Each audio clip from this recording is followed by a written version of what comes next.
এসেছি Rameswaram cafe. Rameswaram cafe ভিড়টা শ্রেয়াং ঘি ইডলি আর এটা কি পরি ইডলি। আচ্ছা লোকেশনটা দেখো।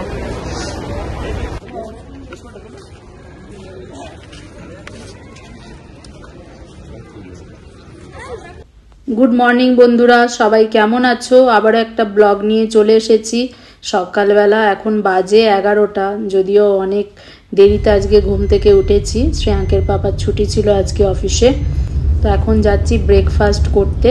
যেহেতু শ্রেয়াঙ্কের এখন স্কুল নেই, একটু দেরি করে ঘুম থেকে উঠেছি। আমরা কোথায় ব্রেকফাস্ট করব এবং কোথায় আজকে ঘুরবো সবটুকু তোমাদের সাথে শেয়ার করবো এই ব্লগে। ব্লগটা অবশ্যই দেখতে থাকো শুরু থেকে শেষ পর্যন্ত। এখন এসেছি রামেশ্বরম ক্যাফে। দেখো দা রামেশ্বরম ক্যাফে। এটা আমি আগে যেখানে গিয়েছিলাম আগের বছরে ব্যাঙ্গালোরে এসে, তো ওটাও রামেশ্বরম ক্যাফেই ছিল, সেটা একটু ছোট। কিন্তু আজকে যেটা এসছি সেটা ইন্দিরানগরে আছে ব্যাঙ্গালোরে, রামেশ্বরম ক্যাফে। এখানে মানে কি বলবো, এখানে এতই ভিড়, লাইন ধরে তো খাবার নিতে হয়, তার সাথে কুপন কাটতে হয় এবং খাবারের দাম প্রচুর কম এবং খাবার মানে টেস্ট অতুলনীয়। তো যেহেতু ব্যাঙ্গালোরে এসেছি আমরা সবাই খাবো বলে এখানে তো খেতেই হবে, রামেশ্বরম ক্যাফেতে আসতেই হবে। শ্রেয়াঙ্ক আগে থেকেই বলেছিল ব্যাঙ্গালোরে এলে আমি 2 থেকে 3 বার রামেশ্বরম ক্যাফে আসবো। তো শ্রেয়াঙ্কের কথা মতো ওর পাপা তো রাখবেই, আজকে এসেছে রামেশ্বরম ক্যাফেতে খাওয়ার জন্যে। তো চলো।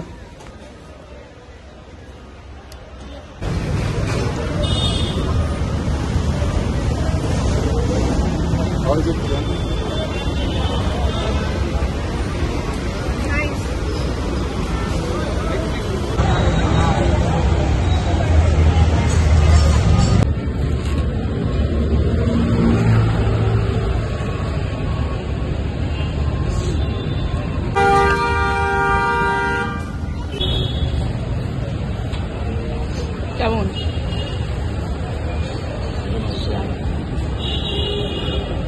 এখানের ফিল্টার কফিটাও দারুণ। কখনো রামেশ্বরম ক্যাফে এলে ফিল্টার কফিটাও ট্রাই করবে অবশ্যই।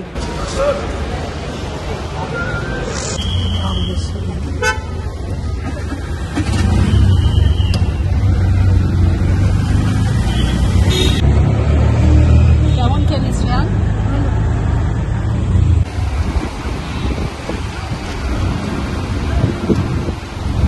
যেখানে আগে আমরা থাকতাম, এই তো উনসুর লেক, এই দেখো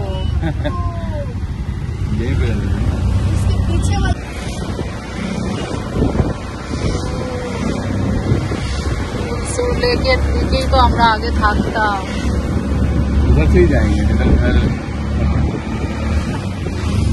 লেকটা দেখতে পাচ্ছিস? মেমোরি তাজা হয়ে গেল না?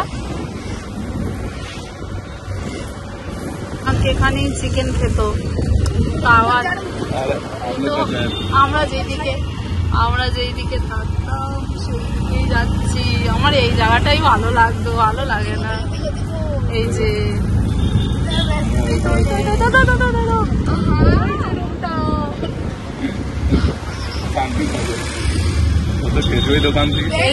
দোকানে করতাম, এই দোকানে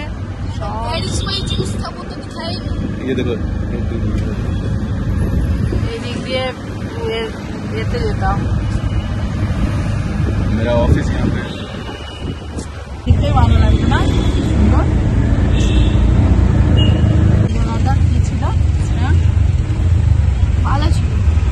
শ্রেয়াঙ্কের দেখো মুখটা কিরকম হয়ে গেছে, কেননা শ্রেয়াঙ্ক একটু রেগেই গিয়েছে। ক্যামেরাতে বলছে মা দেখাও দেখাও আমি যেখানে ফ্রুট জুস খাই, তো আমি ওর দিকে না কান দিয়ে আর ক্যামেরাটা অন্যদিকে করে নিয়েছি, যার কারণে ও রেগে গেছে। সব থেকে ব্যাঙ্গালোরে বাজে জিনিস কি বলতো, এই জ্যাম। আর 2 মিনিট অন্তর এরম জ্যামেই বসে আছি আমরা।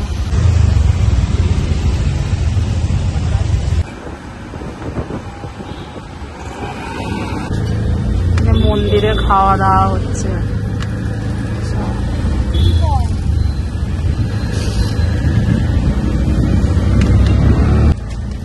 রামেশ্বরম ক্যাফেতে খাওয়া দাওয়া সেরে এখন যাচ্ছি ব্যাঙ্গালোর প্যালেসে। তো চলো ব্যাঙ্গালোর প্যালেসটা কেমন তোমরা অবশ্যই দেখবে।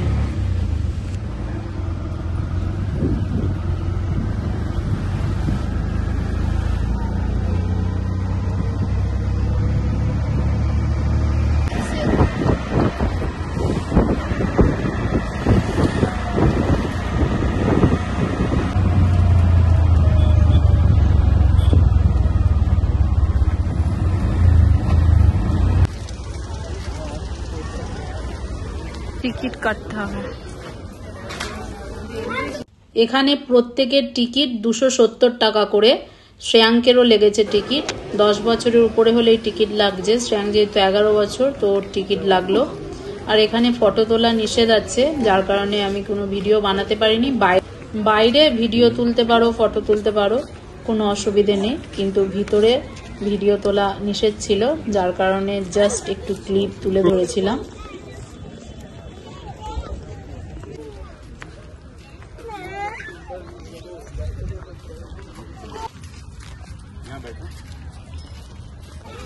ভিড় যত বেলা বাড়ছে ভিড় হচ্ছে এখানটা।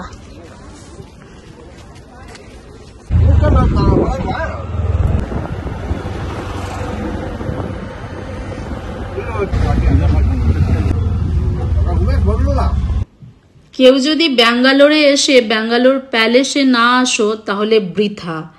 অবশ্যই ব্যাঙ্গালোর প্যালেস ভিজিট করবে, দারুণ ছিল। মাইসুর প্যালেস যেরকম তেমনই, অবশ্যই তোমরা দেখবে।